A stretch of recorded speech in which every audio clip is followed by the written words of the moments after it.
اعوذ باللہ من الشیطان الرجیم بسم اللہ الرحمن الرحیم الم تر ان اللہ یسبح له من فی السماوات والارض والطیر صافات کل قد علم صلاته وتسبیحہ واللہ علیم بما یفعلون صدق اللہ العظیم رب اشرح لی صدری ویسر لی امری واحلل عقدۃ من لسانی یفقہوا قولی۔ سورہ نور کا 5واں رکوع جو ہم پڑھ چکے ہیں اس کے بارے میں یہ بات نوٹ کر لیجئے کہ جس طرح سورہ بقرہ کے پہلے 2 رکوعوں میں 3 قسم کے انسانوں کی تفصیل بیان ہوئی، وہاں وہ بنیادی طور پر ایک دعوت اور تحریک کے رد عمل میں جو لوگ مختلف شکلیں صورت اختیار کرتے ہیں، جو رد عمل مختلف شکلیں اختیار کرتا ہے، اس کے اعتبار سے ایک وہ جو مومنین صادقین ہیں، وہ ہر چھ بعد جب اس دعوت کو قبول کرتے ہیں تو اس کیفیت کے ساتھ کہ اب جو ہو سو ہو۔ ایک وہ لوگ ہیں کہ جو کسی ضد کی وجہ سے، تعصب کی وجہ سے، ہردرمی کی وجہ سے، کسی تکبر کی وجہ سے، حسد کی وجہ سے اس کے انکار پر کمر کس لیتے ہیں، اور وہ لوگ جو ہیں کسی صورت بھی ماننے والے نہیں ہوتے۔ ایک بین کچھ مانتے ہیں کچھ نہیں مانتے، کچھ چلتے ہیں پھر چھٹک کر کھڑے رہ جاتے ہیں، آسانی ہو تو کوئی 2-4 قدم چل لیے، کوئی مشکل وقت آیا تو پھر اوندے منہ گر گئے۔ اسی کی ایک تمثیل سورہ حج میں آ چکی ہے، وَمِنَ النَّاسِ مَن يَعْبُدُ اللَّهَ عَلَى حَرْفٍ فَإِنْ أَصَابَهُ خَيْرٌ اطْمَأَنَّ بِهِ وَإِنْ أَصَابَتْهُ فِتْنَةٌ انقلب عَلَى وَجْهِهِ خَسِرَ الدُّنْيَا وَالْآخِرَةَ۔ اسی طرح یہاں اس رکوع میں بھی 3 قسم کے انسانوں کا تذکرہ ہے، لیکن یہ ایک مختلف اعتبار سے ہے۔ ایک وہ لوگ ہیں کہ جن کے دلوں میں حقیقی ایمان پیدا ہوا، ان کی فطرتیں بھی نیک تھیں، صالح تھیں، سلیم تھیں، اور پھر وہ وہی آسمانی سے بھی صحیح طور پر مستفیض ہوئے، ان کا باطن جگمگا اٹھا اور ان کے دلوں میں نیکی حقیقی معنی میں پیدا ہو گئی، اور اس کے لیے جو ایک نقشہ ہے ان کے سیرت و کردار کا وہ بھی کھینچ دیا گیا۔ ایک وہ لوگ ہیں کہ جن کے اندر سرے سے دنیا پرستی اور دنیا ہی کی شہوات اور خواہشات اور لذات، اس کے سوا کسی شے کا کوئی گزر ہی نہیں، وہ بالکل اس کے برعکس ہے۔ پہلے نور علی نور اور دوسرے ظلمات بعضها فوق بعض۔ کوئی جھوٹ موٹ کی نیکی بھی نہیں، کوئی ملمے کی نیکی بھی نہیں، ان کا مال ہے تو صرف اپنی ہی عیاشیوں کے لیے ہی، اپنے ہی جو بھی ان کے تعیش ہے اسی میں خرچ ہو رہا ہے۔ لہذا یہ وہ لوگ ہیں کہ وہ ایمان سے بھی محروم اور کسی جھوٹ موٹ کی نیکی سے بھی ان کے ہاں کسی نور کا سرے سے گزر ہی نہیں۔ ظلمات بعضها فوق بعض، اور اس کے لیے تمثیل دی گئی ہے کہ گہرے سمندر کے اندر جو اندھیرا ہوتا ہے، ایبسولوٹ ڈارکنس،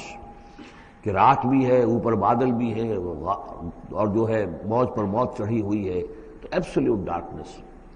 ایک فرینچ امیر البحر تھا جو اسی آیت کو پڑھ کر ایمان لے آیا تھا، اس کی ساری عمر گزری تھی سمندروں کے اندر، اور وہ جانتا تھا کس قسم کی ڈارکنس ہوتی ہے وہاں۔ اس نے کہا کہ پتہ کیا کہ کیا محمد نے صلی اللہ علیہ وسلم کبھی بحری سفر کیے تھے؟ جب اسے معلوم ہوا کہ انہوں نے کبھی بحری سفر کیا ہی نہیں، تو اس نے کہا کہ پھر یہ ثابت ہو گیا کہ یہ اللہ کا کلام ہے، ورنہ یہ تشبیہ جو ہے کوئی شخص اس کو وہ تو دے سکتا ہے کہ جس نے بحری سمندر کیے ہوں اور جس سے اندازہ ہو، اور وہ سمندر کے اندر کبھی اس نے غوطے بھی لگائے ہوں، اور وہ ایبسولوٹ ڈارکنس کا کانسیپٹ۔ بہرحال یہ دوسری انتہا۔ بیچ میں وہ لوگ ہیں، بین ہیں، کچھ نیکیاں بھی کرتے ہیں، حقیقی ایمان سے محروم ہیں، نہ اللہ پر نہ یوم آخر پر ان کا پختہ ایمان نہیں ہے، لیکن یہ کہ اپنے ضمیر کو مطمئن کرنے کے لیے کچھ نہ کچھ، یا دنیا میں کوئی نام کمانے کے لیے یا کوئی اور شہرت حاصل کرنے کے لیے وہ کچھ نیکیاں کرتے ہیں، تو ان کی نیکیوں کی مثال سراب کی سی ہے۔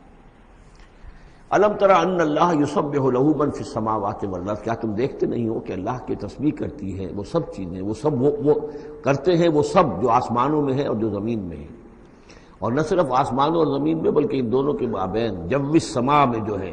والطیر صافات، اور یہ جو پرندے ہیں جو اپنے پروں کو پھیلائے ہوئے ہیں، یہ بھی اللہ کی تسبیح کر رہے ہیں۔ کل قد علم صلاتہ و تسبیحہ، ہر ایک کے علم میں ہے، ہر ایک نے جان لی ہے اپنی نماز، اپنی صلاۃ اور اپنی تسبیح۔ یہ وہی بات ہے جو سورہ بنی اسرائیل میں آ چکی ہے، وَإِن مِّن شَيْءٍ إِلَّا يُسَبِّحُ بِحَمْدِهِ وَلَٰكِن لَّا تَفْقَهُونَ تَسْبِيحَهُمْ، کوئی شے نہیں ہے اس کائنات میں جو اللہ کی تسبیح و تحمید نہ کر رہی ہو، لیکن تمہیں اس کا شعور نہیں ہو سکتا۔ واللہ علیم بما یفعلون، اور جو کچھ وہ کرتے ہیں اللہ کے علم میں ہے۔ وَلِلَّهِ مُلْكُ السَّمَاوَاتِ وَالْأَرْضِ، اور اللہ ہی کے لیے ہے آسمانوں اور زمین کی بادشاہی، وَإِلَى اللَّهِ الْمَصِيرُ، اور اللہ ہی کی طرف لوٹ جانا ہے۔ الم تر ان اللہ یسجی سحابا، کیا تم دیکھتے نہیں ہو کہ اللہ تعالیٰ ہانک کر لاتا ہے بادلوں کو؟ کہاں سے ہوائیں لے کر چل رہی ہیں بادلوں کو؟ کہیں تو بے آف بنگال سے وہ اٹھی ہیں مانسون کی ہوائیں، اور کہاں تک پہنچ جاتی ہیں؟ پاکستان تک۔ ان اللہ یسجی سحابا ثم یؤلف بینہ، پھر ان بادلوں کو آپس میں جوڑ دیتا ہے، ثم یجعلہ رکاما، پھر ان کو تہ بر تہ کر دیتا ہے۔ اب یہ تہ بر تہ کا معاملہ جو ہے، دیکھیے ہوائی سفر جس نے کیا ہے اسے اس کا تجربہ ہوتا ہے۔ جب جہاز چڑھتا ہے تب بھی وہ جب بادلوں کے اندر سے گزرتا ہے تو صاف نظر آتا ہے ایک تہ، اس کے بعد پھر خلا ہے، پھر ایک اور تہ، پھر خلا ہے، پھر ایک اور تہ، اترتے ہوئے بھی اسی طریقے سے تہ بر تہ بادل۔ رکامن فتر الودق یخرج من خلالہ، تو تم دیکھتے ہو کہ بارش برستا ہے ان دونوں، ان کے بین سے، ان کے بیچ سے برستی ہے بارش، پانی برستا ہے۔ وَيُنَزِّلُ مِنَ السَّمَاءِ مِن جِبَالٍ فِيهَا مِن بَرَدٍ، اور اللہ تعالیٰ اتارتا ہے آسمان سے وہ پہاڑ بھی کہ جن میں وہ اولے ہوتے ہیں، یعنی یہ کہ اولے جو آ رہے ہیں زمین پر تو معلوم ہوتا ہے کہ جیسے ان کے بھی کوئی پہاڑ ہے آسمانوں کے اندر۔ فَيُصِيبُ بِهِ مَن يَشَاءُ، تو اللہ تعالیٰ یہ اولے برسا دیتا ہے جس پر چاہتا ہے، یعنی جس کی کھیتی برباد اللہ کو کرنی ہوتی ہے کسی سبب سے، اس کی کھیتی کے اوپر یہ اولے جا کے برس جاتے ہیں۔ وَيَصْرِفُهُ عَن مَن يَشَاءُ، اور ان کا رخ پھیر دیتا ہے جس سے چاہتا ہے۔ ایسا بھی ہوتا ہے بعض اوقات کہ بالکل ایک کھیت جو ہے وہ بالکل تباہ و برباد ہو گیا ہے اور برابر کا کھیت بالکل ٹھیک ہے، اس کے اوپر کوئی اولا نہیں گرا۔ یکاد سنا برقہ یذھب بالابصار، اور اس کی جو بجلی کی کوند ہے وہ اس قریب ہے کہ وہ لوگوں کی نگاہوں کو اچک کر لے جائے۔ یقلب اللہ اللیل والنہار، اللہ تعالیٰ عدلتا بدلتا رہتا ہے دن اور رات کو۔ ان فی ذلک لعبرۃ لاولی الابصار، یقیناً اس میں دھیان کرنے کا اور سبق سیکھنے کا اور عبرت حاصل کرنے کا مواد ہے ہوش مندوں کے لیے، آنکھ والوں کے لیے، دیکھنے والوں کے لیے۔ واللہ خلق کل دابۃ من ماء، اور اللہ نے بنائی ہے ہر جاندار چیز اس زمین کے اوپر پانی سے۔ فمنہم من یمشی علی بطنہ، اب ان جانداروں میں سے جو زمین میں اللہ نے بنائے ہیں وہ بھی ہے کہ جو اپنے پیٹ کے بل پر چلتے ہیں، یہ ریپٹائلز جن کو ہم کہتے ہیں، ریپٹائلز ہیں جو اپنے پیٹ کے بل پر چل رہے ہیں۔ منہم من یمشی علی رجلین، اور ان میں وہ بھی ہیں کہ جو دو ٹانگوں پر چلتے ہیں۔ اب ہم بھی انہی میں سے ہیں، اور باقی شمپنزی اور گوریلاز بھی ہیں، اور بھی ایسے ہوں گے کہ جو دو ٹانگوں پر چلتے ہوں۔ وَمِنْهُمْ مَنْ يَمْشِي عَلَى أَرْبَعٍ، سب سے زیادہ کثیر تعداد جو ہے وہ زمینی حیوانات کے اندر ان کی ہے کہ جو چار پر چلتے ہیں۔ یخلق اللہ ما یشاء، اللہ تعالیٰ پیدا کرتا جو چاہتا ہے۔ ان اللہ علی کل شیء قدیر، یقیناً اللہ تعالیٰ ہر چیز پر قادر ہے۔ اب کافی عرصے کے بعد منافقین کا تذکرہ قرآن مجید میں ہو رہا ہے، چونکہ یہ ہم نے سورہ یونس سے لے کر اور سورہ مومنون تک جو 14 صورتیں پڑھی ہیں ان میں تو سارا معاملہ تھا مشرکین عرب سے، کفار سے، مشرکین سے، ساری بحث ان سے تھی۔ کہیں کہیں گفتگو کا رخ جو ہے وہ اہل کتاب کی طرف ہوئے سخن، بغیر انہیں باضابطہ خطاب کیے ہوئے،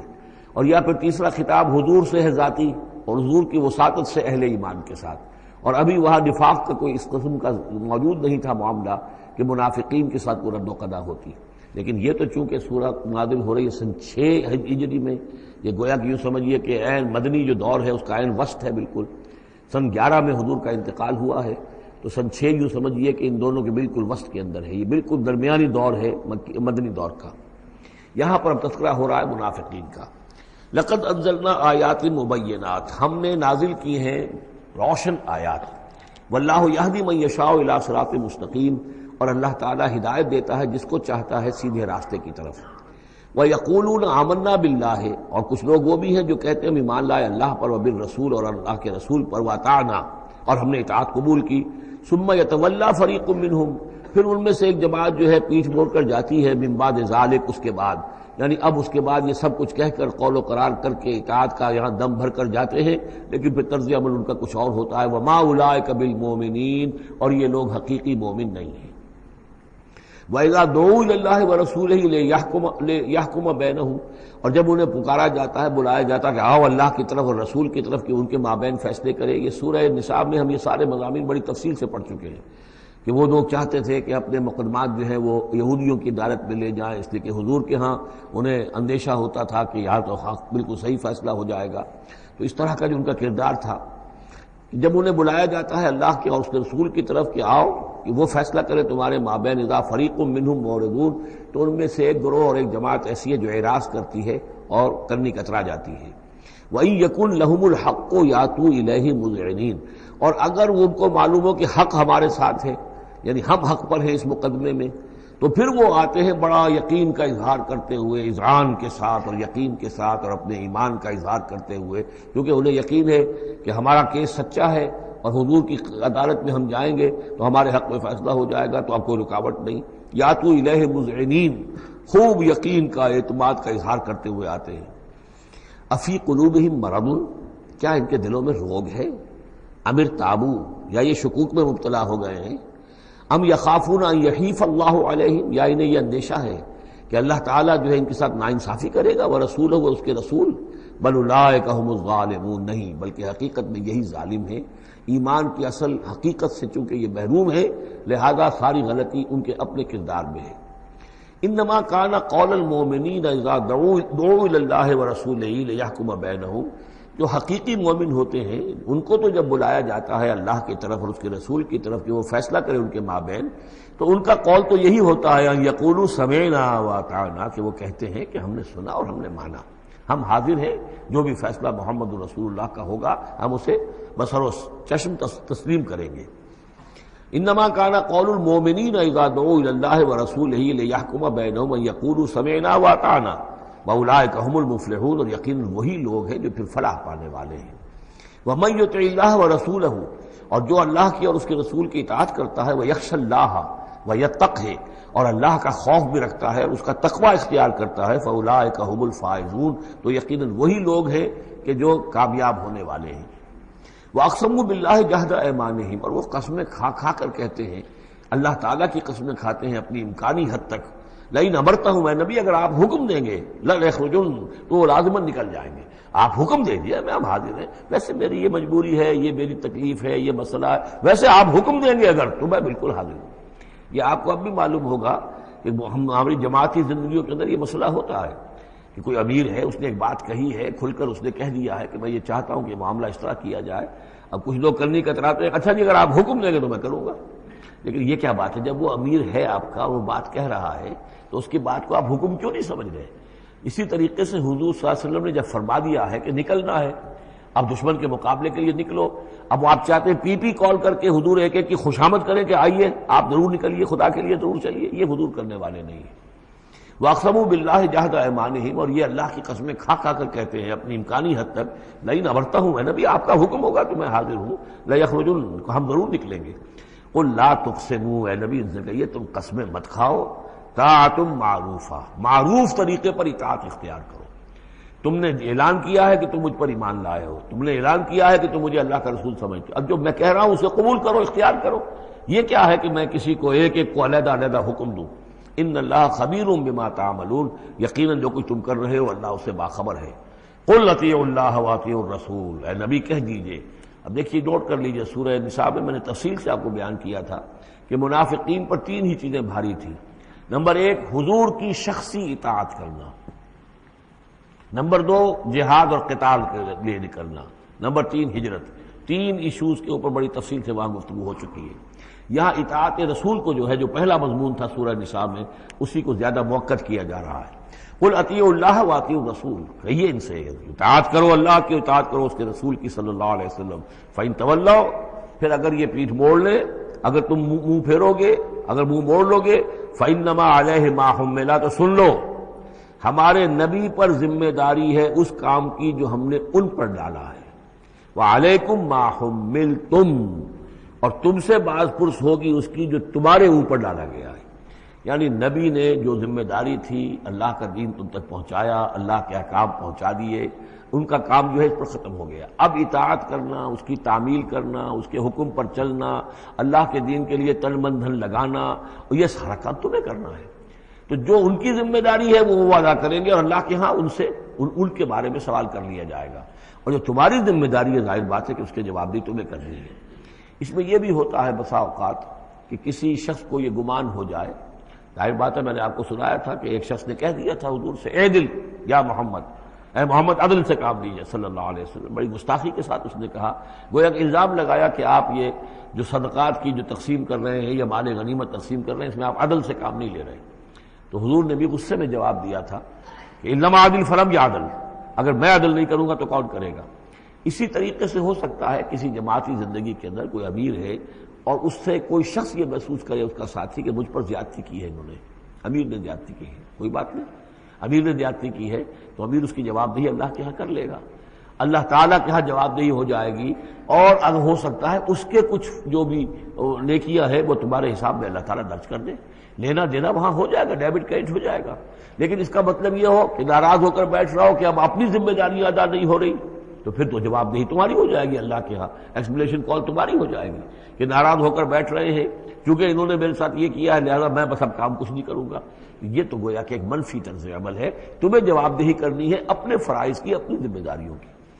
تو یہ جماعتی زندگی سے متعلق بعض بہت اہم ہیں جو مباحث اس سورہ مبارکہ میں آئے ہیں، اور ان میں سے بعض ہمارا جو منتخب نصاب نمبر 2 ہے جو اس سورہ مبارکہ کی آخری آیات ہیں وہ اس کے ایک درس کی حیثیت سے اس میں شامل ہیں. جو جماعتی زندگی جو ہے جب ایک جماعت بنانی پڑے گی، اگر دین کا کام کرنا ہے تو اکیلے اکیلے تو نہیں ہو سکتا. جماعت کا نظم ہو، ایک ڈسپلن ہو، ایک حزب اللہ وجود میں آئے جو سورہ مائدہ میں ہم دیکھ آئے ہیں فَإِنَّ حِزْبَ اللَّهِ هُمُ الْغَالِبُونَ.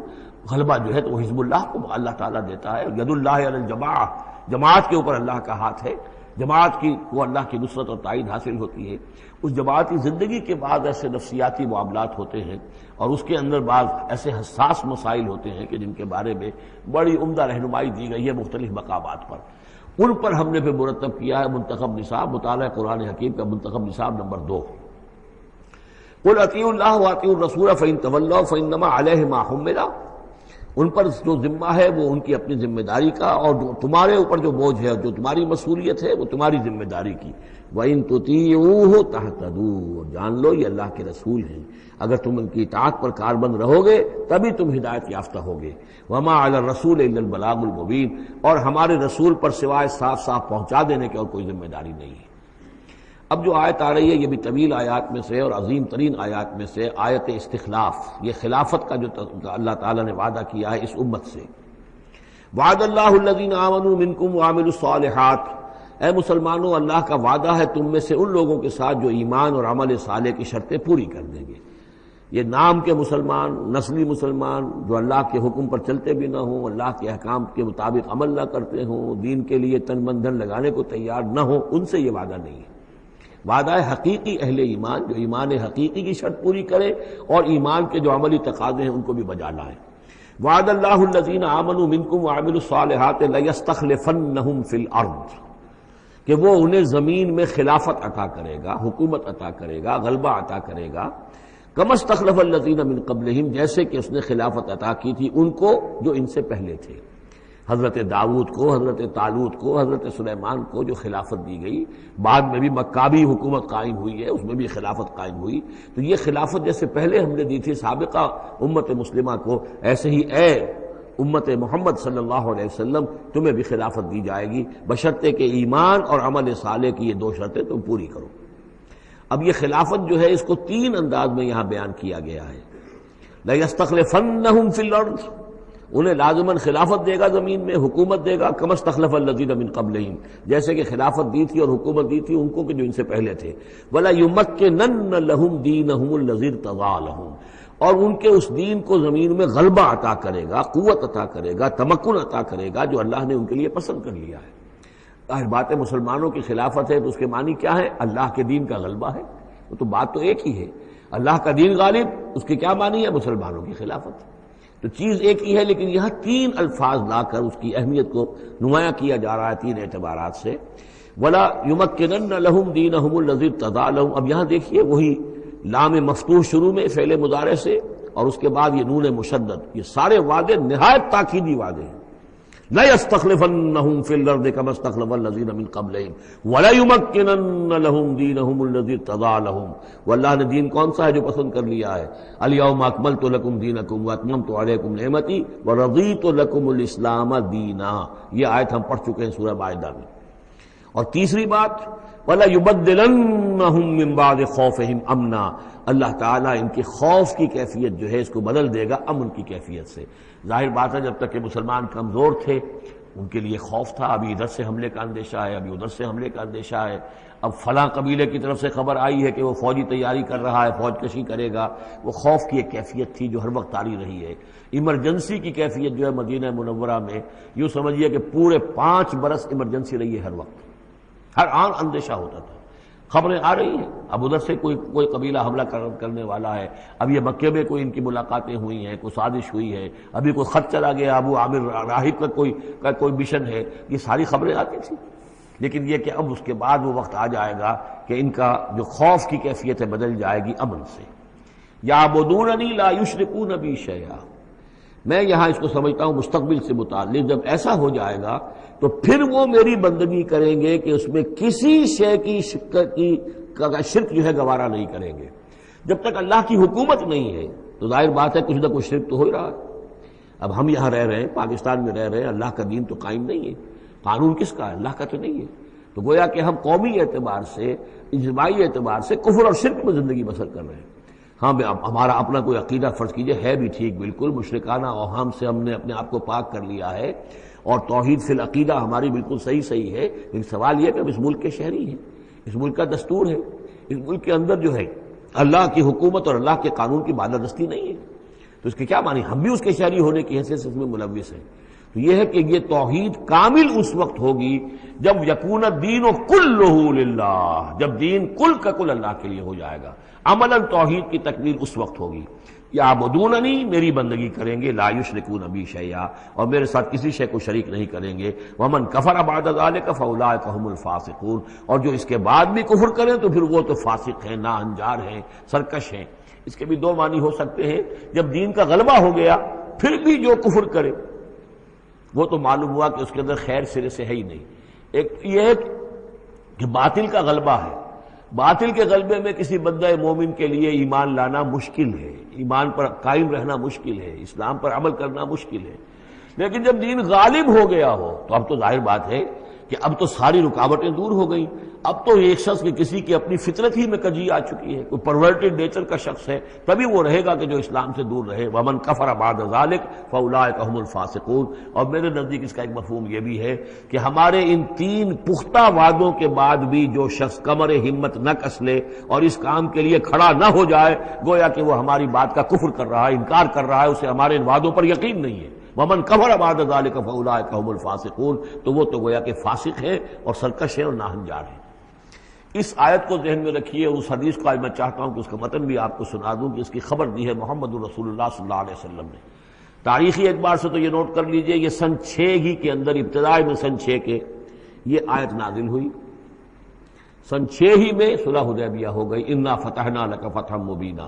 گویا کہ اس آیت کا جو مصداق ہے وہ ظاہر ہونا شروع ہو گیا۔ سن 7 میں غزوہ خیبر ہوا، اللہ نے بہت بڑا مال غنیمت مسلمانوں کو دیا۔ سن 8 میں مکہ فتح ہو گیا۔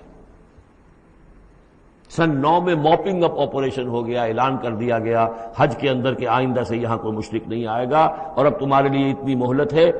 کوئی معاہدہ قائم نہیں رہے گا، جو معاہدے ہیں میعادی ان کی میعاد ختم ہوتے ہی معاہدہ ختم، اور جن کی میعاد کوئی نہیں تھی ان کے لیے ہم 4 مہینے کی میعاد مقرر کر رہے ہیں کہ اس کے بعد کوئی معاہدہ کسی مشرک سے نہیں ہے، جب یہ مدت ختم ہو جائے گی قتل عام شروع ہو جائے گا۔ یہ تو اللہ تعالیٰ کی طرف سے جزیرہ نما عرب کے اندر دین کی تکمیل ہو گئی، خلافت قائم ہو گئی، اللہ کی حکومت قائم ہو گئی۔ جیسے حضرت داؤد خلیفہ تھے، یہاں حضرت محمد خلیفہ ہے صلی اللہ علیہ وسلم، اس لیے کہ حاکم اب کون ہے؟ حضرت محمد صلی اللہ علیہ وسلم۔ اپنی زندگی میں تو حاکمیت جو بھی ہے آپ کے پاس ہے۔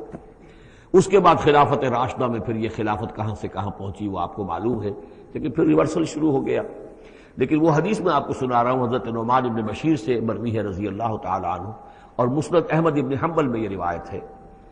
کہ حضور نے یہ فرمایا صلی اللہ علیہ وسلم، تکون النبوۃ فیکم ما شاء اللہ ان تکون، مسلمانوں تمہارے مابین نبوت موجود رہے گی جب تک اللہ چاہے گا کہ رہے، یعنی میں موجود رہوں گا بنفس نفیس تمہارے مابین جب تک اللہ چاہے گا۔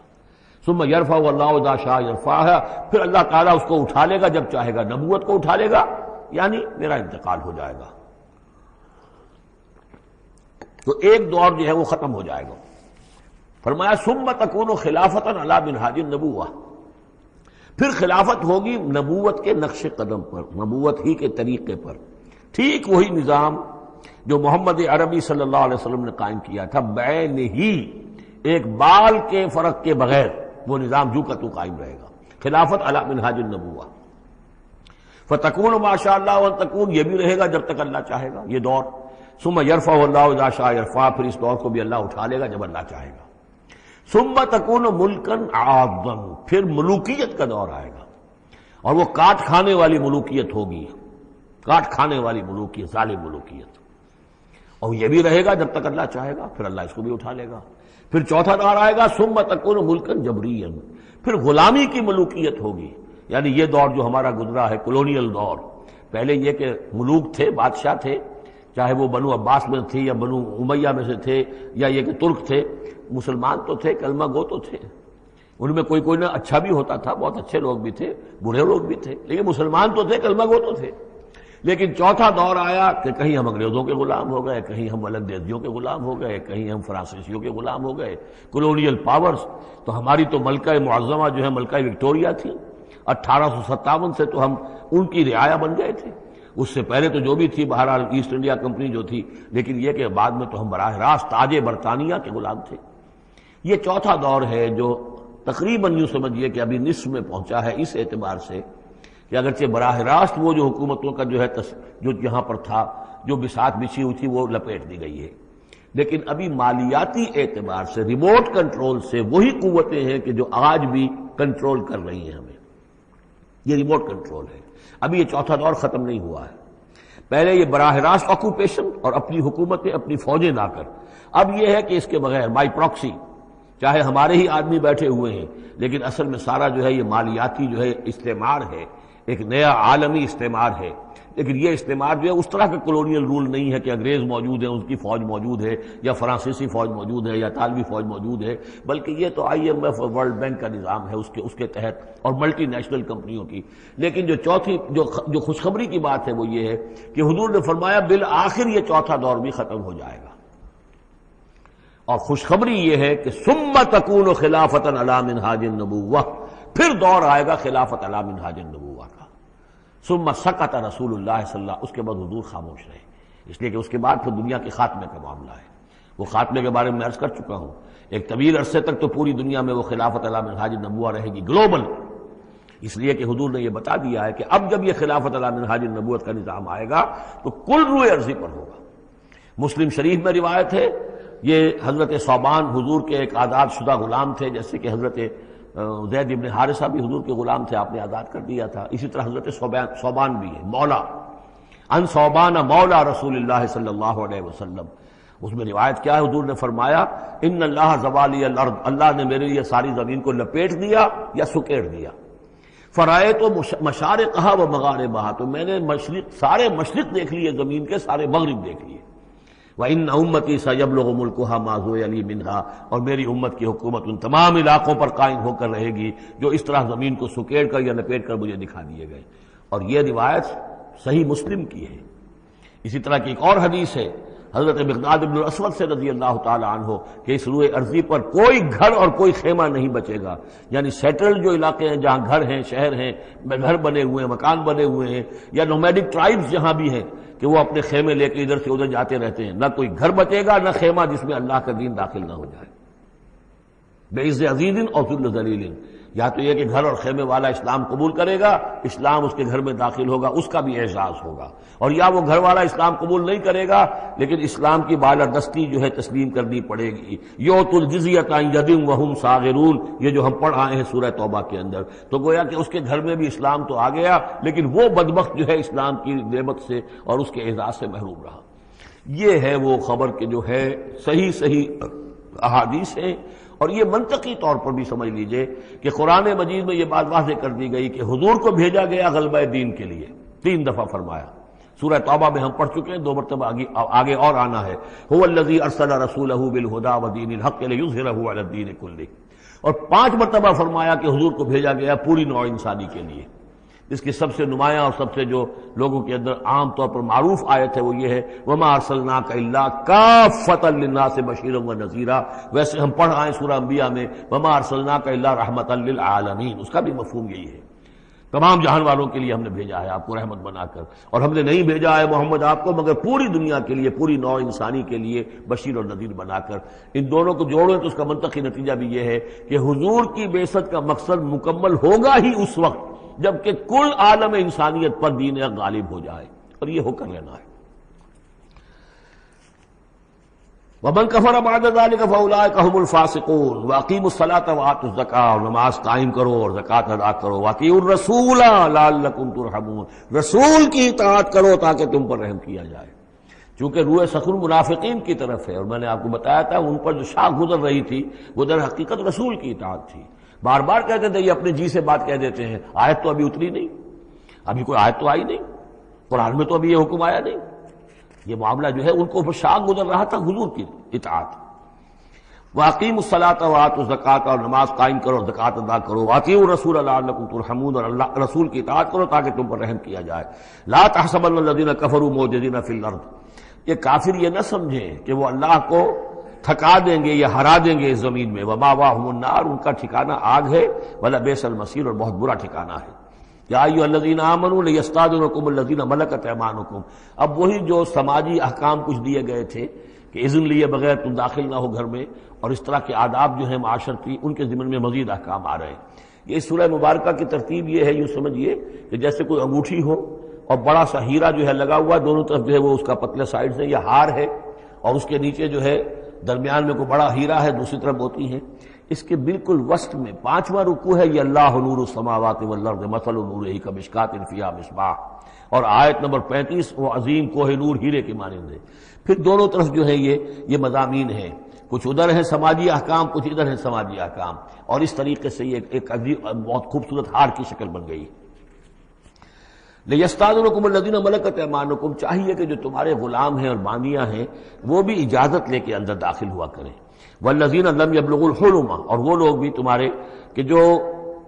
کہ ابھی وہ بالغ نہیں ہوئے ہیں، وہ بچے بھی، منکم 3 مرات، 3 اوقات دن رات کے ایسے ہیں کہ جن میں خاص طور پر جو پرائیویسی کا اہتمام ہونا چاہیے، اور اس میں یہ کہ کوئی بھی اجازت لیے بغیر بچے بھی نہ جائیں۔ من قبل صلاۃ الفجر، ایک تو فجر کی نماز سے قبل، وحین تضعون ثیابکم من الظہیرۃ، اور جو تم ظہر کے وقت، ظہیرہ جس کو کہتے ہیں، اپنے کپڑے ذرا اتار کے سستاتے ہو، قیلولہ کرتے ہو، ہلکے کپڑوں کے اندر انسان لیٹتا ہے۔ ومن بعد صلاۃ العشاء، اور نماز عشاء کے بعد۔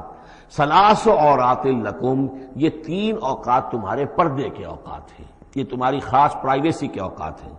لیس علیکم ولا علیہم جناح بعدہن، ان کے علاوہ عام حالات میں کوئی حرج نہیں ہے، بعدہن کہ وہ یعنی وہی تمہارے ملازم ہیں، تمہارے غلام ہیں یا باندیاں ہیں، یا اسی طریقے سے تمہارے بچے ہیں، طوافون علیکم بعضکم علی بعض، وہ آئیں جائیں گھروں کے اندر، ظاہر بات ہے کہ اس کمرے میں آئے ہیں، اس میں گئے ہیں، اس میں کوئی حرج نہیں ہے کہ وہ آئیں جائیں اور پھریں۔ کذالک یبین اللہ لکم الآیات، اسی طرح اللہ تعالیٰ تمہارے لیے اپنی آیات واضح کر رہا ہے، واللہ علیم الحکیم، اور اللہ تعالیٰ علیم اور حکیم ہے۔ وَإِذَا بَلَغَ الْأَطْفَالُ مِنْكُمُ الْحُلُمَ، اور جب تمہارے بچے جو ہیں، جو لڑکے ہیں، وہ بھی بالغ ہو جائیں، انہیں سب سمجھ آ جائے، جو بھی معاملات ہیں دونوں شوق کے، فَلْيَسْتَأْذِنُوا كَمَا اسْتَأْذَنَ الَّذِينَ مِنْ قَبْلِهِمْ، تو پھر وہ بھی اذن لے کر اسی طرح داخل ہوا کریں جیسے کہ پہلا حکم آیا تھا کہ اذن لیے بغیر گھر میں داخل نہ ہو۔ کذالک یبین اللہ لکم آیاتہ، اس طرح اللہ تعالیٰ تمہارے لیے اپنی آیات کو واضح کر رہا ہے، واللہ علیم الحکیم، اللہ علیم اور حکیم ہے۔ والقواعد من النساء اللاتی لا یرجون نکاحا، اور وہ عورتیں تمہارے میں سے، تمہاری خواتین میں سے کہ جو اب بیٹھ رہی ہوں، یعنی لا یرجون نکاحا، اب وہ نکاح کی امیدوار نہ ہوں، ایک خاص عمر سے گزر چکی ہیں، اب کوئی نکاح وغیرہ کرنے کا سوال نہیں ہے، بیوہ ہیں یا کچھ اور جو بھی معاملہ ہے، لیکن یہ کہ بہرحال اب معمر ہو چکی ہیں، فَلَيْسَ عَلَيْهِنَّ جُنَاحٌ أَن يَضَعْنَ ثِيَابَهُنَّ، تو ان کے اوپر کوئی حرج نہیں ہے کہ وہ جو اپنے اضافی کپڑے ہیں وہ اتار دیا کریں، یعنی بڑی چادر لے کر ہی نکلنا ان کے لیے وہ لازم نہیں ہوگا، یا اگر اپنے گھروں کے اندر بیٹھ کر وہ جو اوڑھنیاں ہیں ان کو مکل مارنے کی جو ان کی پابندی دوسری خواتین پر ہے، اس میں ان کے لیے درد بھی ہو سکتی ہے، اس لیے کہ اب وہ اس عمر سے گزر چکی ہیں۔ والقواعد من النساء اللاتی لا یرجون نکاحا فلیس علیہن جناح ان یضعن ثیابہن غیر متبرجات بزینہ، لیکن ان کی نیت یہ نہ ہو کہ وہ اپنی زینت کو وہ ظاہر کریں اور لوگوں کی نگاہوں میں لائیں. نیت کا معاملہ جو ہے وہ دوسرا ہے. وَأَن يَسْتَعْفِفْنَ خَيْرٌ لَهُنَّ، اور اگر وہ اس معاملے میں احتیاط ہی کریں تو بہتر ہے، اس رعایت سے فائدہ نہ اٹھائیں تو بہتر ہے. اس لیے کہ شیطان جو ہے وہ ہر وقت طاق میں لگا رہتا ہے، نہ معلوم کس وقت اس کے دل میں کیا خیال پیدا کر دے. واللہ سمیع علیم، اور اللہ سب کچھ سننے والا اور جاننے والا ہے. لیس علی الاعمی حرج، اب چونکہ یہ جو احکام دیے جا رہے تھے تو اس معاشرے کے اندر ایسا بھی تھا کہ کسی خاندان کے ساتھ کچھ لوگ جو ہیں بیچارے، کوئی لنگڑا ہے، کوئی اندھا ہے، اپنے برادری کا ہے، اپنی رشتہ داروں میں سے، وہ بھی گھر میں رہ رہا ہے، وہ اپنی کوئی آزاد جو معاش اور آزاد جو ہے کوئی معاشرتی حیثیت کا اہل نہیں ہے. تو اب ان کے لیے کیا ہوگا؟ کیا یہ ساری پابندیاں جو ہیں اسی طریقے سے ان کے اوپر بھی پوری طریقے سے عائد کی جائیں گی؟ تو ان کے ضمن میں کہا جا رہا ہے کہ وہ اگر تمہارے گھروں میں رہے تو کوئی حرج نہیں ہے.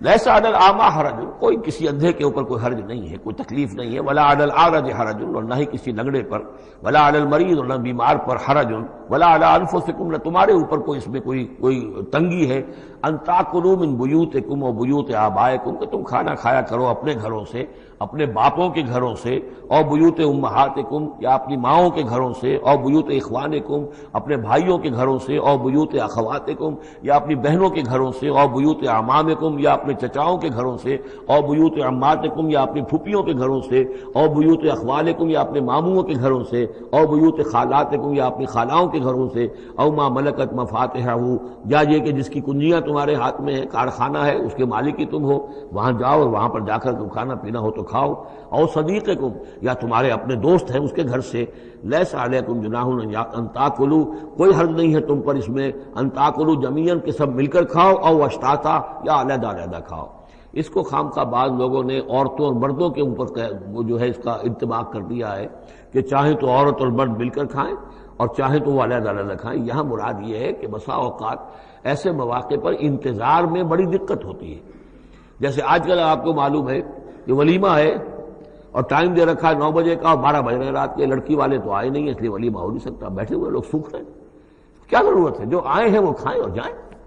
لہذا یہ نہیں ہے کہ سب کے سب جمع ہو کر ہی اور ایک ہی جمعیت ہو تبھی وہ کھائیں، بلکہ یہ کہ اپنی ضرورت کے تحت جیسے بھی ہو، اگر سب مل جل کر بیٹھ کر کھائیں تب بھی کوئی حرج نہیں، اور اگر علیحدہ علیحدہ گروپس کے اندر یہ کھا لیا جائے تب بھی کوئی حرج نہیں. یہ مجلسی احکام جو دیے جا رہے ہیں اس سے مراد یہ نہیں ہے کہ سطر اور حجاب کے احکام بھی یہاں پہ ٹوٹ جائیں گے، اور یہاں پر جو ہے گھریلو جو ہے اگر پارٹیز کوئی تھرو کی گئی ہیں تو اس میں کوئی پردے وردے کی حاجت نہیں ہے، اس میں مرد اور عورتیں جو ہیں وہ مخلوط طور پر شریک ہو جائیں، معاذ اللہ، یہ مراد نہیں. فَإِذَا دَخَلْتُمْ بُيُوتًا فَسَلِّمُوا عَلَىٰ أَنفُسِكُمْ، پھر جب تم گھروں میں داخل ہو تو اپنے آپ پر سلام بھیجا کرو. یعنی انفسکم سے مراد ہے گھر میں رہنے والے جو ہیں وہ تمہارے ہی میں سے ہیں، تمہارے رشتہ دار ہیں، عزیز ہیں، یا تمہارے اپنے گھر میں بھی داخل ہو تو السلام علیکم کہو. تحیۃ من عند اللہ مبارکۃ طیبۃ، یہ دعا ہے اللہ کے پاس سے، اللہ نے تمہیں سکھائی ہے السلام علیکم، اور یہ مبارک بھی ہے اور پاک بھی ہے. کذالک یبین اللہ لکم الآیات لعلکم تعقلون، اسی طرح اللہ تعالیٰ تمہارے لیے اپنی آیات کو واضح کر رہا ہے، کھول کر بیان کر رہا ہے تاکہ تم عقل سے کام لو.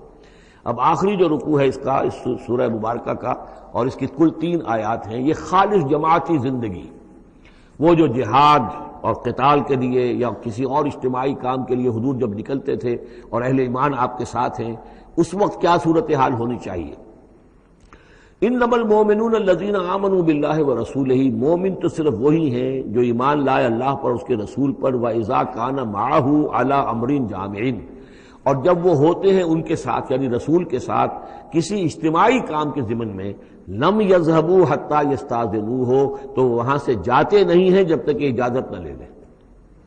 اب آپ نکلے ہیں کسی کام کے لیے، ایک نفری ہے آپ کے ساتھ، لیکن یہ کہ کوئی کہیں کھسک جائے کوئی کہیں کھسک جائے تو یہ تو صحیح نہیں ہے. وہ تو یہ ہے کہ اب اس اجتماعی نظم کا تقاضا یہ ہے کہ اب جہاں بھی وہاں سے کوئی عذر پیش آ گیا ہے، کوئی ایسی مجبوری ہے، کوئی جانا ہے تو اجازت لے کر جائیں. علی امر جامع لم یذهبوا حتى یستاذنوه، جب تک اذن نہ لے لیں. ان الذين یستاذنونک اولئک الذین یؤمنون باللہ ورسولہ، یقیناً جو اے نبی جو لوگ آپ سے اجازت لیتے ہیں وہی ہیں کہ جو ایمان رکھتے ہیں اللہ پر، اس کے رسول پر. فیستاذنوک، پھر جب وہ آپ سے کوئی اجازت مانگے، رخصت مانگے، لبعض شانہم، اپنی کسی عذر کی وجہ سے، فاذن لمن شئت منہم، تو اجازت دے دیجئے جسے آپ چاہیں. مطلب یہ ہے کہ جو لیڈر ہے، جو اس وقت سپہ سالار ہے، اسے معلوم ہے سچویشن کیسی ہے، میرے پاس پہلے ہی نفری، میرے پاس کوئی اضافی نفری ہے جس میں سے میں کسی کو ریلیو کر سکتا ہوں، یا پہلے ہی میرے پاس کم نفری ہے، اس میں کسی اور کی کمی جو ہے وہ اور زیادہ خطرناک ہو جائے گی نتائج کے اعتبار سے۔ لہذا یہ نہیں ہے کہ صاحب میں نے اجازت طلب کی تو مجھے اجازت ملنی چاہیے، یہ نہیں، اجازت کیا ہوئی پھر؟ یہ تو وہی ہے جو تھانے داروں کسی معافی مانگتی ہے، اچھا میں نے تو کچھ نہیں کیا لیکن اگر آپ سمجھتے ہیں کہ میں نے کچھ کیا تو میں معافی مانگتا ہوں۔ یہ تو در حقیقت الٹی دھونس ہے کہ آپ بڑے کمینے آدمی ہیں، میں نے تو کچھ کیا نہیں تھا پھر بھی آپ سمجھ رہے ہیں کہ میں نے کچھ کیا ہے، تو میں اتنا اونچا ہوں کہ پھر بھی میں معافی مانگتا ہوں۔ یہ در حقیقت وہ انداز نہیں، اجازت تو طلب کرنی ہے تو یہ ہے کہ اجازت لے کر اجازت ملے، اور یہ اختیار جو ہے پھر اے نبی آپ کو ہے کہ آپ چاہیں تو اجازت دیں۔ فاذن لمن شئت منہم واستغفر لهم اللہ، اور اس پر بھی ان کے لیے استغفار کیجئے اللہ سے، کیونکہ انہوں نے ظاہر بات ہے اپنے کسی ذاتی کام کو زیادہ اہمیت دی ہے اس اجتماعی کام سے۔ یہ اجتماعی کام نبی کا ذاتی نہیں ہے، یہ دین کا کام ہے، اللہ کے دین کا کام ہے۔ دین کو غالب کرنا فرض منصبی اللہ کی طرف سے ہے ان پر، لہذا اس کے لیے تم ان کے ساتھ نکلے ہو۔ لہذا یہاں پر جو ہے اب اگر تم نے اپنے ذاتی کام کو اس دین کے کام سے اہم تر سمجھا ہے تبھی تو یہاں سے رخصت لے کر جا رہے ہو، یہ خود ایک ہلکی بات ہے، گویا کہ تم نے دین کے کام کو کم تر سمجھا ہے اللہ کے کام اپنے کام سے، اور اس کو اہمیت زیادہ دی ہے۔ لہذا استغفار اے نبی ان کے لیے استغفار کیجئے، واستغفر لهم اللہ، اور ان کے لیے استغفار کیجئے، ان اللہ غفور الرحیم، یقیناً اللہ تعالیٰ غفور الرحیم ہے۔ ایک بات البتہ نوٹ کر لیجئے کہ یہ مضمون جب سورہ توبہ میں آیا ہے تو اس سے اگلا قدم ہے، یہ چونکہ ہے سن 6، وہ ہے سن 9، 3 سال میں فرق کیا واقع ہوا؟ ابھی تو فرمایا گیا ہے کہ جو اجازت لے کر جاتا ہے نبی وہ وہی ہے کہ جو واقعی ایمان رکھتا ہے، لیکن وہاں فرمایا گیا جو ایمان رکھتے ہیں وہ اجازت لیتے ہی نہیں۔ وہ جو موقع تھا وہ تھا نفیر عام کا موقع، وہ موقع تھا نہایت ہی سمجھیے ایمرجنسی کا موقع، اس موقع پر اجازت طلب کرنا ہی در حقیقت اس بات کی علامت تھی کہ یہ منافق ہے، لہذا وہاں روکا گیا۔ آپ نے کیوں اجازت دے دی؟ عفا اللہ عنک لما اذنت لهم، کیوں آپ نے اجازت دے دی؟ آپ کی اجازت آپ نہ دیتے تب بھی انہوں نے جانا نہیں تھا، تو ان کا جو نفاق کا پردہ چاک تو ہو جاتا نا، ان کی حقیقت تو کھل جاتی۔ تو یہ وقت کے حوالے سے ہے، اور اس کو درجہ بندی بھی کہہ سکتے ہیں۔ ایک وہ لوگ ہیں جو اس دین کے کام کے لیے اس درجے ہمتن اپنے آپ کو پیش کر چکے ہیں کہ دنیا کے کسی بھی کام کو اس سے اہم تر نہیں سمجھتے، وہ کیسے اجازت طلب کریں گے؟ اس سے نچلا درجہ ہے کہ وہ لوگ ہیں جو دین کے اس کام میں لگے ہوئے ہیں، لیکن کم سے کم نظم کی اتنی پابندی تو کرتے ہیں کہ اگر کہیں انہیں ضرورت پیش آ گئی جانا ہے تو اجازت لے کر جائیں۔ اس سے نیچے وہ لوگ ہیں جو اجازت کے بغیر ہی کھسک گئے تو معلوم ہے ان کا تو سرے سے اس کام سے سرے سے کوئی تعلق ہے ہی نہیں۔ تو درجہ بندی ہے، سیڑھیاں ہیں، اوپر کی سیڑھی کے اعتبار سے درمیانی سیڑھی نیچے ہے، لیکن نیچے والی سیڑھی کے اعتبار سے درمیانی اونچی ہے۔ تو یہ ریلیٹیو معاملہ جو ہے رہے گا کہ ایک وہ لوگ ہیں جو سرے سے اس کا بھی خیال نہیں کرتے کہ اجازت لیں، اجتماع ہے، کوئی اس کی معذرت بھی نہیں کی ہے، نہ بعد میں کی ہے، نہ پہلے کہا ہے کہ میں نہیں آ سکتا، معلوم ہوا کہ انہیں کوئی سرے سے احساس ہی نہیں ہے کہ ہم کسی نظم کے پابند ہیں اور ہماری کوئی ذمہ داری ہے۔ اس سے بہتر کم سے کم وہ لوگ ہیں کہ جو اپنا عذر پیش کر دیتے ہیں، اجازت لے لیتے ہیں، لیکن اس سے بھی بہتر اونچا درجہ ہے کہ دنیا کے کسی بھی کام کو دین کے اس کام سے اہم تر مت سمجھو، اللہ تعالیٰ تمہارے کام سنوارے گا، اللہ تعالیٰ تمہاری ذمہ داری قبول کر لے گا، تم اللہ کے کام کے لیے نکلو۔ لا تجعلوا دعاء الرسول بینکم کدعاء بعضکم بعضا، تم یہ رسول کا بلانا اپنے مابین ایسے نہ سمجھ لو جیسے تمہارا آپس میں ایک دوسرے کو بلانا ہوتا ہے۔ بلانا یہ بھی ہے، آپ نے کسی کو دعوت دی، میرے گھر آئیے کھانا کھائیے، رسول نے دعوت دی، کیا یہ برابر ہو جائے گا معاملہ؟ لیکن ایک بلانا یہ ہے کہ رسول پکار رہا ہے تمہیں کہ آؤ اللہ کی راہ میں چلو میرے ساتھ، ایک یہ کہ کوئی عام آدمی آپ کو کہہ رہا بھائی میرا ایک کام ہے، ذرا میرے اس کام کے لیے تھوڑی دیر کے لیے آ جائیے، کچھ مجھے چاہیے، مدد چاہیے، تو زمین و آسمان کا فرق ہو گیا۔ اور تیسرے معنی اس کی یہ بھی ہے کہ دعا سے مراد یہ کہ مخاطب ہونے کا انداز، تم جس طرح ایک دوسرے سے بات کر لیا کرتے ہو ایسے رسول کے ساتھ بات نہ کر لیا کرو، ان کے مقام کو، ان کے ادب کو۔ یہ سورہ حجرات میں جا کر تفصیل سے ہی بات آئے گی، لا ترفعوا اصواتکم فوق صوت النبی ولا تجہروا له بالقول کجہر بعضکم لبعض ان تحبط اعمالکم۔ تو یہ تینوں مفہوم اس کے ہیں۔ قد یعلم اللہ الذین یتسللون منکم لواذا، اللہ کو خوب معلوم ہے تم میں سے وہ لوگ جو اوٹ لے کر کھسک جاتے ہیں، یعنی کہیں نکلے تو ہیں درج ہو گیا کہ یہ بھی جانے والوں میں ہے، کہیں دیکھا کہ کوئی دیکھ نہیں رہا، کھسک گئے، یا اجتماع ہے بیٹھے ہوئے ہیں، وہیں پر اب بات آئی ہے کہ اب ایک مہم درپیش ہے، اب انہیں سمجھ میں آ گیا کہ اب نام مانگے جائیں گے، کون لوگ اس کے لیے اپنے آپ کو والنٹیئر کرتے ہیں، تو اس سے پہلے کہ وہ مرحلہ آئے وہ وہاں سے کھسک جائیں۔ یتسللون منکم، جو سٹک جاتے ہیں، کھسک جاتے ہیں آنکھ بچا کر لوازا۔ فلیحذر الذین یخالفون عن امرہ، تو انہیں ڈرنا چاہیے کہ جو رسول کے معاملے میں، رسول کے بات کی مخالفت کرتے ہیں، ان تصیبہم فتنۃ، کہ ان پر کوئی عذاب اللہ کی طرف سے آ جائے، کوئی پکڑ آ جائے، کوئی بہت بڑی آزمائش آ جائے، اور یصیبہم عذاب علیم، یا ان کے اوپر کوئی بہت بڑا دردناک عذاب آ جائے۔ الا ان للہ ما فی السماوات والارض، آگاہ ہو جاؤ، یقیناً اللہ ہی کے لیے ہے جو بھی کچھ ہے تمام آسمانوں میں اور جو بھی کچھ ہے زمین میں۔ قد یعلم ما انتم علیہ، اللہ خوب جانتا ہے کہ تم کس مقام پر کھڑے ہو، تمہاری حیثیت کیا ہے، حقیقت کیا ہے، ایمان کتنا ہے، کتنے پانی میں ہو، تمہارے اعمال کیسے ہیں، ما انتم علیہ، جس حال میں تم ہو اللہ خوب جانتا ہے۔ وَيَوْمَ يُرْجَعُونَ إِلَيْهِ، اور جس دن کے وہ لوٹائے جائیں گے اللہ کی طرف، فَيُنَبِّئُهُم بِمَا عَمِلُوا، تو اللہ تعالیٰ ان کو جتلا دے گا جو کچھ کے عمل انہوں نے کیے ہوں گے۔ واللہ بکل شیء علیم، اور اللہ ہر چیز کا علم رکھنے والا ہے۔ یہاں تیسرا گروپ جو ہے مکی اور مدنی صورتوں کا وہ ختم ہو گیا۔ مکی صورتیں 14، مدنی صرف 1، سورہ نور۔ اب یہ چوتھا گروپ شروع ہو رہا ہے، اور اس میں 8 صورتیں جو ہیں وہ مکی آئیں گی، جن میں سے 4 الف لام میم سے شروع ہوں گی، سورہ عنکبوت اور سورہ روم، سورہ لقمان، سورہ سجدہ، اور 4 جو ہیں یہ مختلف، ایک تو بغیر کسی حروف مقطعات کی ہے، یہ سورۃ الفرقان، یہ پہلی ہے، اور پھر 3 جو ہیں ان کے اندر مختلف جو ہیں آئیں گے حروف مقطعات۔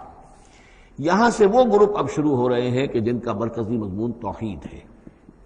اس لیے کہ اگرچہ ویسے یہ چوتھا گروپ شروع ہو رہا ہے، لیکن چونکہ مکی صورتوں کا تو یہ تیسرا ہی گروپ ہے۔ مکی پہلی صورت، پہلے گروپ کے اندر صرف سورہ فاتحہ ہے، وہ ویسے بھی مکی مدنی کی تقسیم سے بلند تر ہے،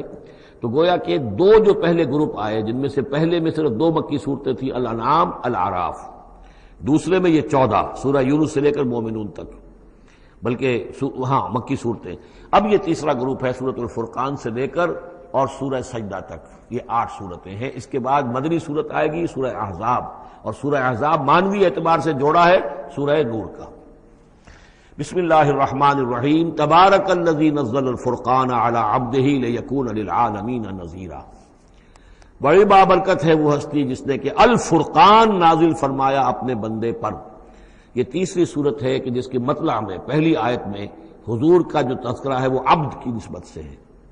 سورہ بنی اسرائیل، سبحان الذی اسری بعبدہ لیلا من المسجد الحرام الی المسجد الاقصی۔ سورہ کہف، الحمدللہ الذی انزل علی عبدہ الکتاب، اور یہاں پر اب یہ تیسری صورت ہے تبارک الذی نزل الفرقان علی عبدہ لیکون للعالمین نذیرا، تاکہ ہو جائیں تمام جہان والوں کے لیے خبردار۔ اس قرآن کے ذریعے سے محمد الرسول اللہ کی رسالت ہے جو تا قیام قیامت جاری رہے گی۔ جس کو بھی قرآن پہنچ گیا، حضور کا انذار پہنچ گیا، وہ آیت یاد کر لیجئے سورہ انعام میں آئی تھی، قل اوحی الی ھذا القرآن لانذرکم بہ ومن بلغ، جس کو بھی قرآن پہنچ جائے، اب آگے پہنچانا امت کا کام ہے۔ الذی لہ ملک السماوات والارض، وہ کہ جس کے لیے ہے بادشاہی آسمانوں اور زمین کی، ولم یتخذ ولدا، یہ بہت یعنی مشابہ ہے سورہ بنی اسرائیل کی آخری آیت سے، اس نے کسی کو اپنی اولاد نہیں بنایا، ولم یکن لہ شریک فی الملک، اور نہ ہی اس کا کوئی ساجی ہے حکومت میں، حکومت کے اختیارات میں، حاکمیت میں،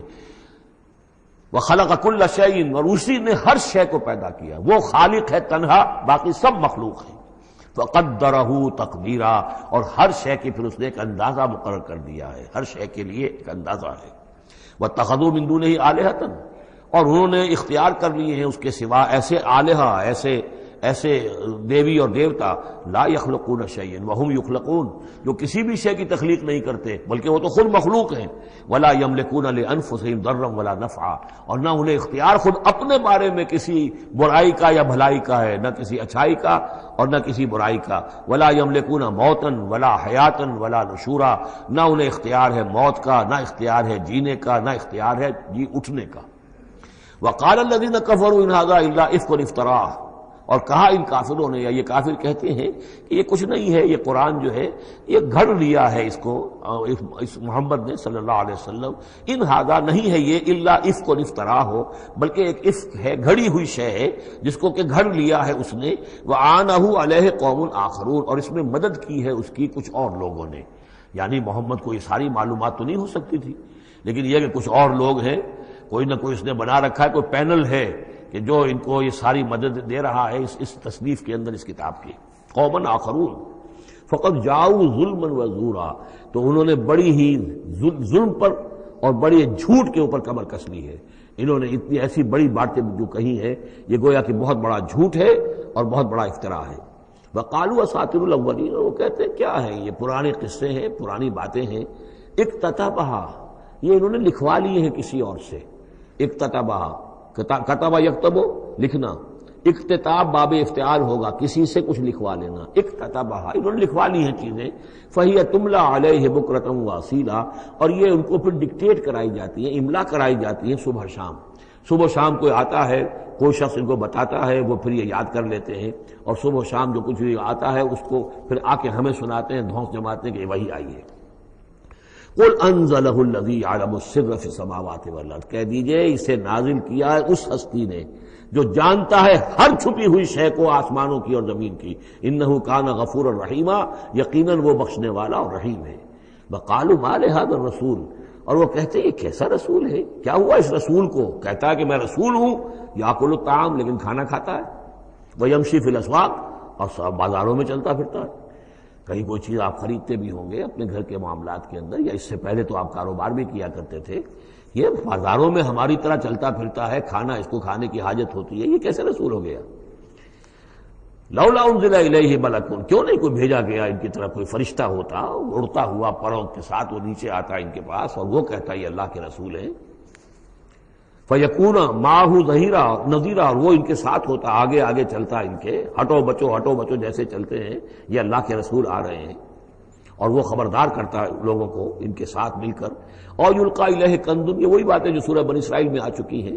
یا ان کو دے دیا گیا ہوتا، ان پر ڈال دیا گیا ہوتا، آسمان سے گر پڑتا ان پر ایک خزانہ، او تکون لک جنت یاکل منہا، یا پھر ان کے لیے ایک باغ بنا دیا جاتا ہے یہاں اس مکے کی سرزمین میں، وادی غیر ذی زرع میں، جس سے یہ بفراغت کھاتے اطمینان سے، ان میں سے میوے ان کو ملتے۔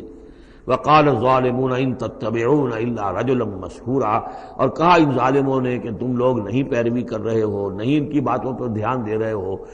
کہ جو ہیں صرف ایک سحر زدہ شخص ہے، ان پر تو کوئی جادو ہو گیا ہے، یا کوئی آسیب ان پر آ گیا ہے، تاکہ ان کو یہ نظر آتا ہے کہ کوئی آیا ہے فرشتہ، حقیقت میں کوئی نہیں ہوتا، یہ سحر زدہ شخص ہے۔ انظر کیف ضربوا لک الامثال، اے نبی دیکھیے یہ کیسی مثالیں آپ کے لیے بیان کر رہے ہیں، فضلوا، تو وہ بھٹک گئے ہیں، گمراہ ہو گئے ہیں، فلا یستطیعون سبیلا، اور اب ان کے لیے ممکن نہیں ہے کہ یہ سیدھے راستے پر آئیں، اس لیے کہ اب یہ اس پر اڑ جائیں گے، ضد کریں گے۔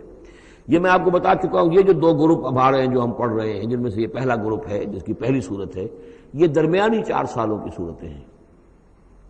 12 برس ہیں مکی دور کے۔ پہلے 4 سال کی صورتیں بالعموم وہ ہیں جو سورہ قاف سے آگے ہیں، 2 گروپ ہیں وہ آخر میں، منزل 1 ہے، سورہ قاف سے آگے منزل 1 ہے، گروپ 2 ہیں مکی مدنی صورتوں کے، وہ ہیں جو ابتدائی 4 سال کے ہیں۔ یہ 2 ہیں کہ جو درمیانی 4 سالوں کے، جو ہم پڑھ چکے ہیں 16 صورتیں، 2 انعام و اعراف اور 14 سورہ یونس سے لے کر مومنون تک، یہ ہے آخری 4 سالوں کی، تو یہ درمیانی 4 سال ہے۔ تبارک الذی ان شاء جعل لک خیرا من ذلک، بڑی بابرکت ہے وہ ہستی ہے نبی، اگر وہ چاہے تو جو چیزیں یہ کہہ رہے ہیں اس سے کہیں زیادہ بہتر چیزیں آپ کے لیے ابھی فراہم کر دی جائیں۔ یہ تو بڑا زور لگا کر کچھ چیزیں کہہ رہے ہیں، ہم ان سے کہیں زیادہ بہتر چیزیں آنے واحد میں آپ کے لیے پیدا کر سکتے ہیں۔ تبارک الذی ان شاء جعل لک خیرا من ذلک جنات تجری من تحتها الانہار، ایسے باغات، ایک باغ نہیں، باغات کے سلسلے پیدا کر دیں جن کے نیچے نہریں بہتی ہوں گی، ویجعل لک قصورا، اور آپ کے لیے ایک نہیں کئی قصر، کئی محل ہم تعبیر فرما دیں۔ لیکن یہ کہ بل کذبوا بالساعہ، اصل میں یہ انکاری ہے آخرت کے، یہ انکاری ہے قیامت کے، یہ انکاری ہے بعث بعد الموت کے۔ وَأَعْتَدْنَا لِمَنْ كَذَّبَ بِالسَّاعَةِ سَعِيرًا، اور جنہوں نے قیامت کا انکار کیا ہے، بعث بعد الموت کا انکار کیا، ان کے لیے ہم نے ایک جہنم کا، آگ کا عذاب تیار کر رکھا ہے۔ اذا رأتهم من مکان بعید، جب وہ جہنم دیکھے گی ان کو کہ یہ میرے شکار آ رہے ہیں، اب یہ آ رہے ہیں کہ جن کو میرے اندر جھونکا جائے گا، دور سے وہ دیکھے گی کہ آ رہے ہیں، سمعوا لها تغیظا وزفیرا، تو وہ سنیں گے اس کی آواز کہ جیسے بھوکا شیر ڈاڑ رہا ہو، جھجلائے گی اور چلائے گی کہ جلد از جلد انہیں میرے اندر جھونک دیا جائے۔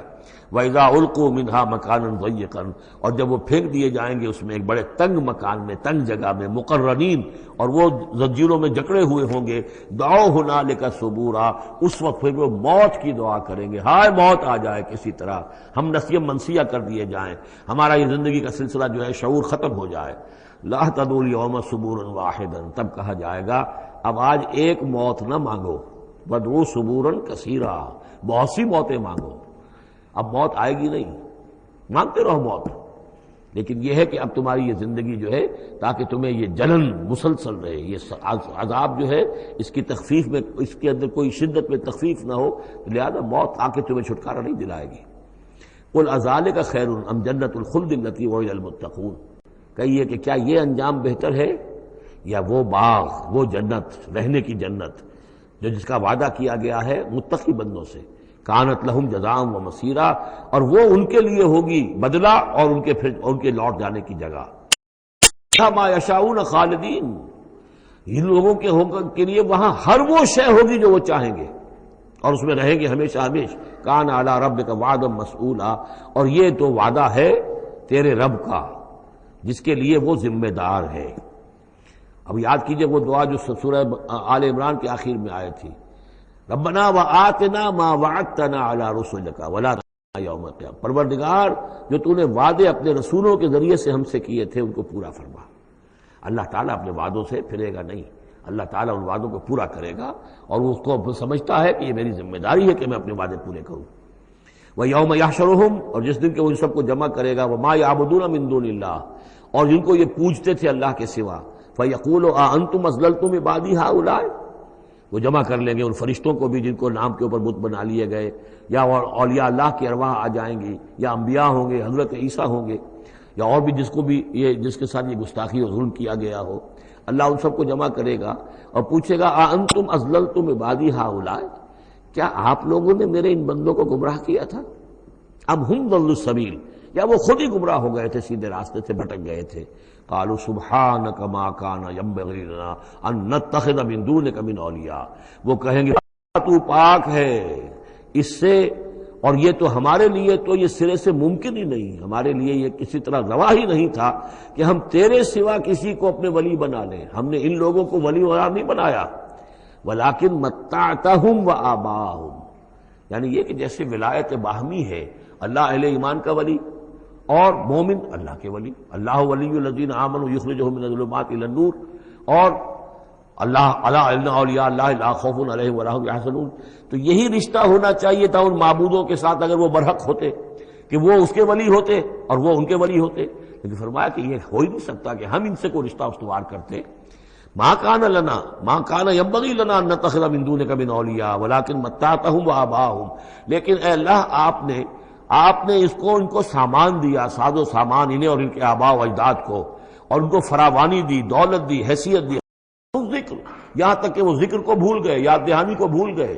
ہدایت کو بھول گئے جو ان کو دی گئی تھی۔ وَكَانُوا قَوْمًا بُورًا، اور یقیناً یہ بڑے تباہ ہونے والے لوگ تھے۔ فَقَدْ كَذَّبُوكُمْ، اب اللہ کہے گا ان لوگوں سے دیکھو بھائی انہوں نے تو تمہیں جھٹلا دیا، بِمَا تَقُولُونَ، جو تم کہہ رہے ہو کر دی۔ فلا تستطيعون صرفا ولا نصرا، تو اب نہ تم لوٹا سکتے ہو اس بات کو اور نہ ہی کوئی مدد ہو سکتی ہے۔ ومن یظلم منکم نذقه عذابا کبیرا، اور جو کوئی بھی تم میں سے گناہگار ہے اب تو اسے بہت بڑا عذاب مل کر رہے گا۔ وما ارسلنا قبلک من المرسلین الا انہم لا یاکلون الطعام، اور اے نبی آپ کو یہ اعتراض کر رہے ہیں کہ یہ کیسے نبی ہیں کھانا کھاتے ہیں، ہم نے نہیں بھیجا آپ سے پہلے مرسلین کو، رسولوں کو، الا انہم لا یاکلون الطعام، مگر یہ وہ بھی بازاروں میں چلتے پھرتے تھے۔ وَجَعَلْنَا بَعْضَكَ لِبَعْضٍ فتنة، لوگوں کو بعض کے لیے فتنہ بنا دیا ہے، آزما رہے ہیں۔ اتصبرون، تو اے مسلمانوں اب تم ثابت قدم رہو، صبر کرو۔ وَكَانَ رَبُّكَ بَصِيرًا، اور یقیناً آپ کا پروردگار دیکھ رہا ہے۔ بارک اللہ لی ولکم فی القرآن العظیم ونفعنی وإیاکم بالآیات والذکر الحکیم۔